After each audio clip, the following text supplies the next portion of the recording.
Two, scintillating exchange between De La Hoya and Canal. Canal hurt again. He could be. The lights of Las Vegas once rose for him the way they did for no one else. Gold fabric on his shoulders, cameras waiting, a smile polished to perfection.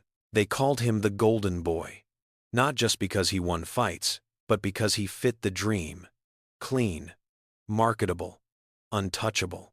For years, American boxing believed this was the man who had it all. But perfection can be a cage when it is no longer yours.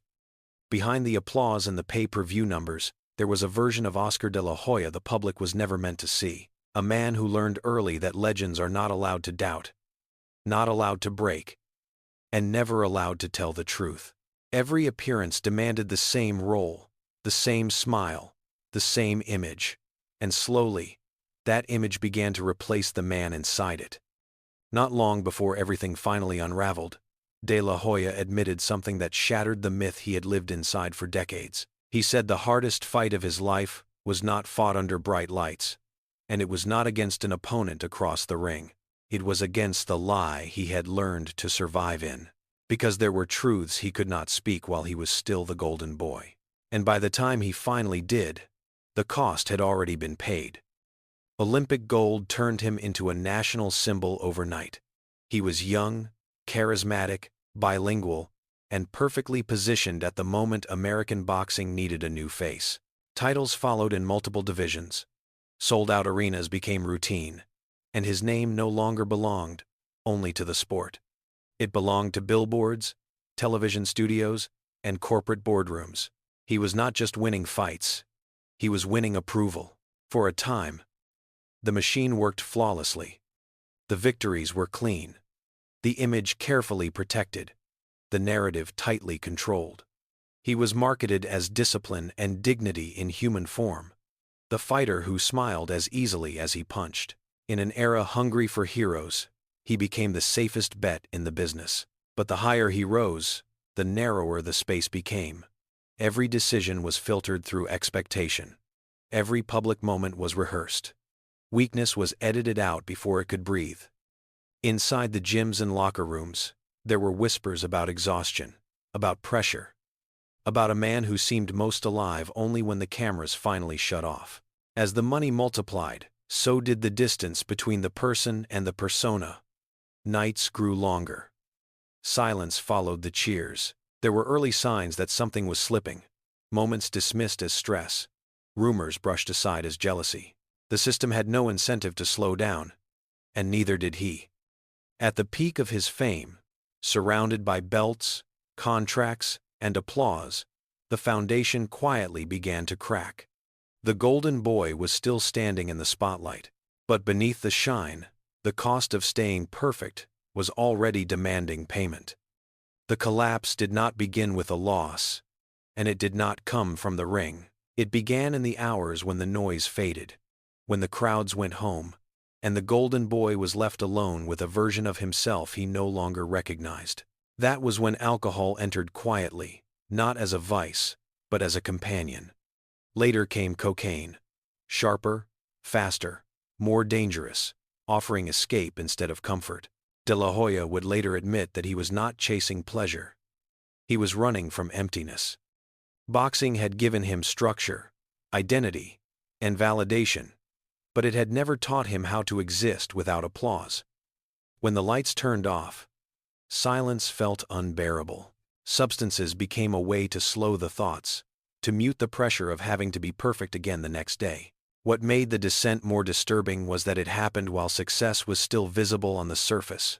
Money was flowing. Influence was growing. To the outside world, nothing appeared broken. Inside, control was slipping fast. Nights blurred into mornings. Promises were made and forgotten. The discipline that once defined his career began to dissolve, replaced by cycles of guilt and denial. Eventually, denial stopped working. The body reacts when the mind refuses to listen. De La Hoya entered rehabilitation more than once. Not for headlines, but because he had reached a point where he no longer trusted himself. He later described moments when he woke up unsure of what he had said, where he had been, or who he had hurt along the way. These were not tabloid exaggerations. They were confessions. What cut deepest was the realization that the image still demanded performance, even as he struggled privately. The public version of the Golden Boy was expected to smile, to appear composed, to reassure sponsors and fans that everything was fine.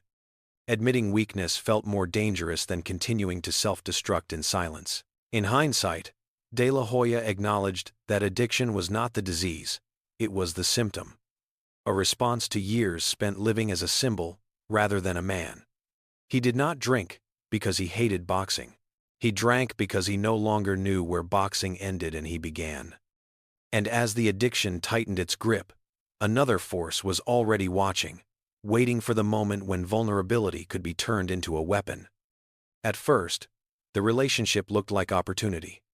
De La Hoya was the established power, the former icon who had crossed from champion to kingmaker. Mayweather was the next phenomenon.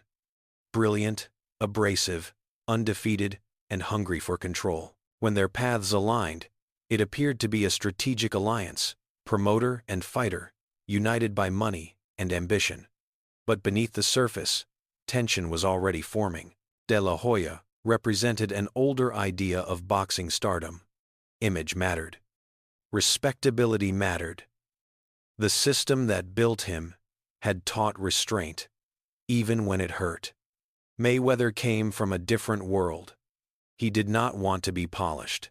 He wanted to dominate every room, every microphone, every narrative. Where De La Hoya had learned to survive by pleasing, Mayweather survived by provoking.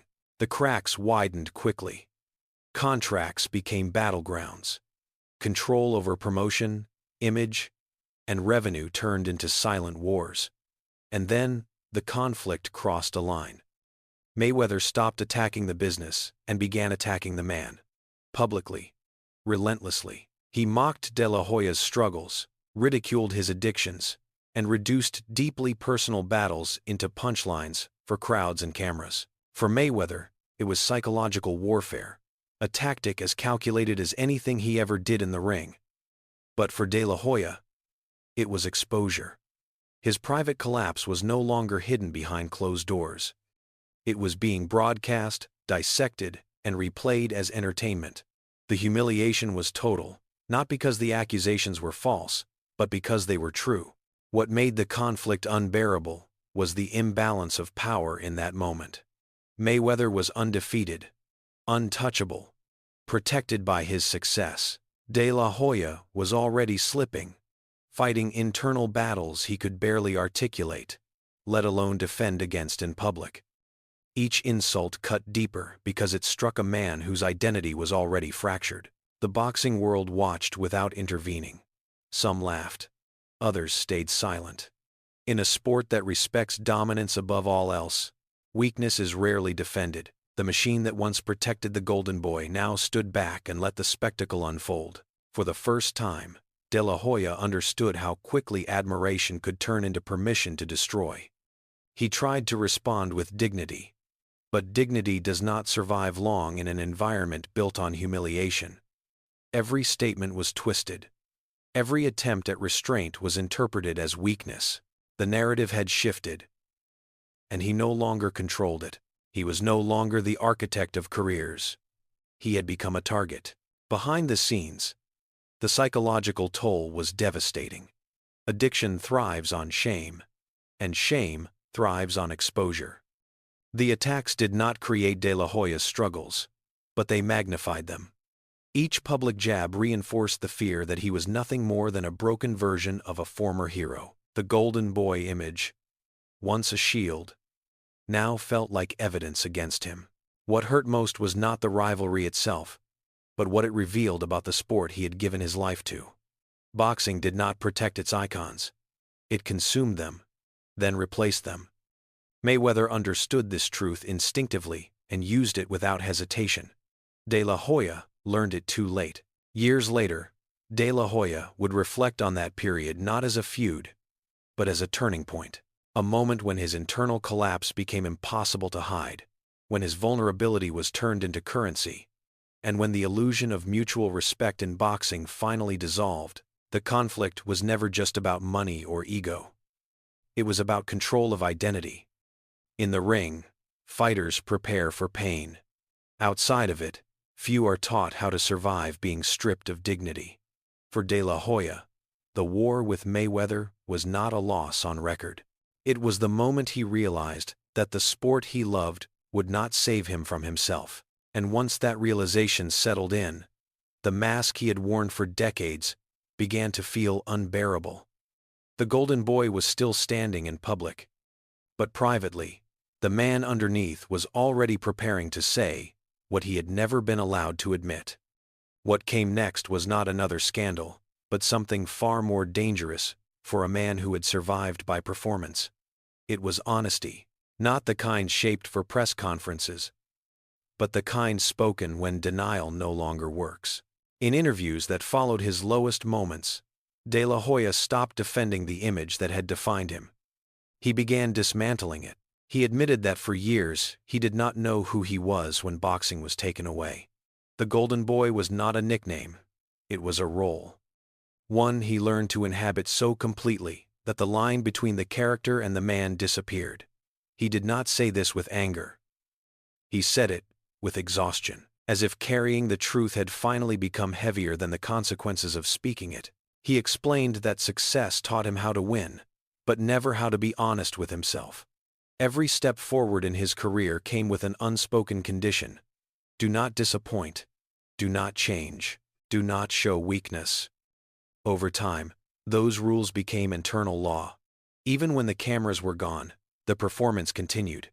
Smiling became automatic. Silence became survival. When he spoke about addiction, he reframed it not as rebellion, but as erasure.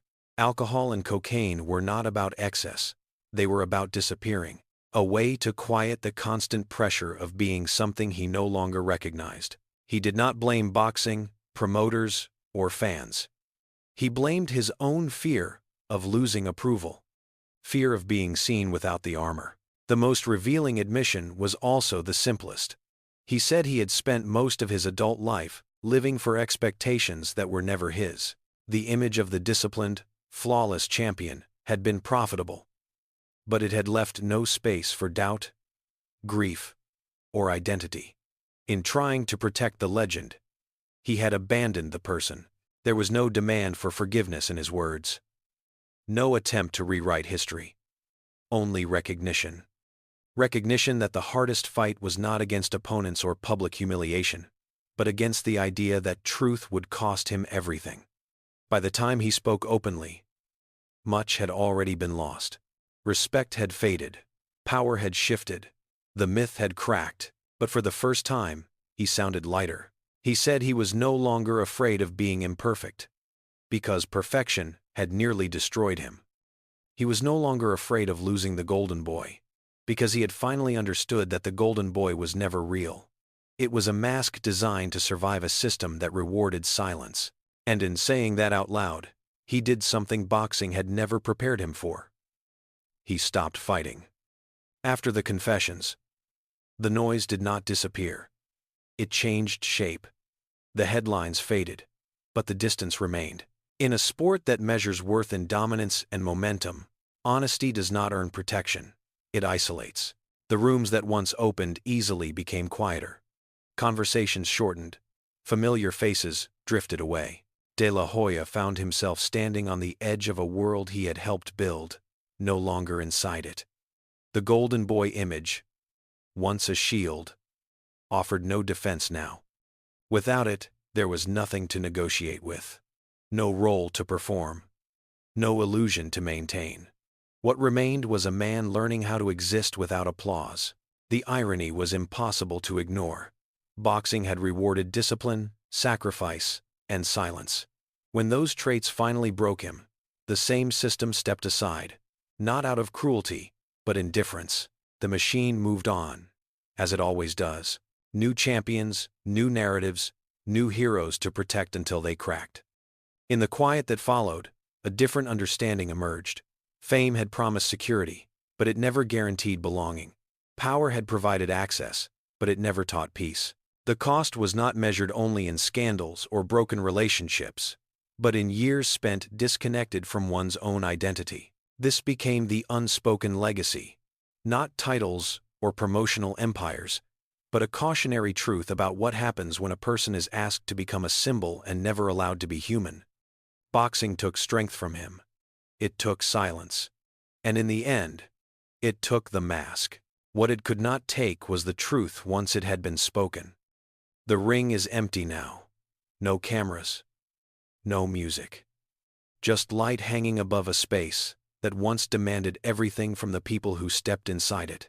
This is what remains when the noise is gone and the legend no longer needs to be defended.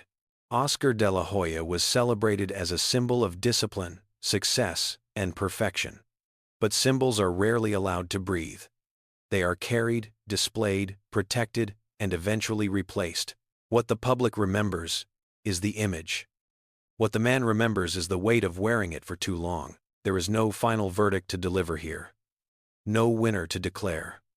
Only a question that lingers long after the story ends. Do we love our champions for who they are, or for how well they perform the role we assign them? And when the performance collapses, do we stay, or do we turn away? Boxing teaches its fighters how to endure pain. It does not teach them how to survive truth. That lesson comes later, often when there is nothing left to protect and no reason to pretend. The lights fade, the silence settles, and somewhere beyond the echo of applause, a man finally stands without armor. Not undefeated, not perfect, just real. That, perhaps, is the hardest fight any champion will ever face.